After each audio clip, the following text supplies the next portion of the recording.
This is the Bekaa Valley in eastern Lebanon. It's a high plateau, and as you can see, it's already in the grip of a very harsh winter. It's caught the brunt of a big snowstorm. We're having a bit of a lull right now, but it's expected to get very much worse in the next day or two. Now, scattered throughout that area, there are hundreds and thousands of Syrian refugees who are living in very makeshift conditions. They're not allowed to set up formal camps, so if you swing around over here, you can see the kind of informal settlements that have sprung out throughout this area, and there are hundreds of thousands of Syrians living there in very, very harsh conditions, and it's going to get worse as this, what is expected to be a very tough winter, comes on.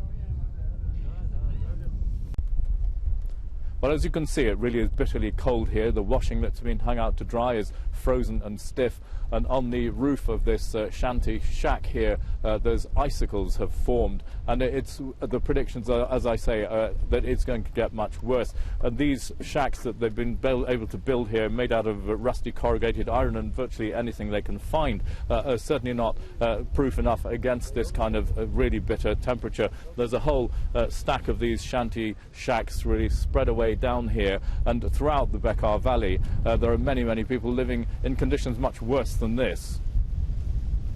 Well, living inside this shack, there is a Kurdish family from western Syria. 3 children, as you can see, 2 boys, the girl in the middle, and these 2 have got bare feet despite the bitterly cold weather. Now, they've been here for over 6 months, but they say they've had no help from anybody. None of the aid agencies have been able to get here. So this is all about survival and improvisation. This stove, for example, was designed for burning wood, but they're actually burning old shoes in it that they've been able to find and collect up.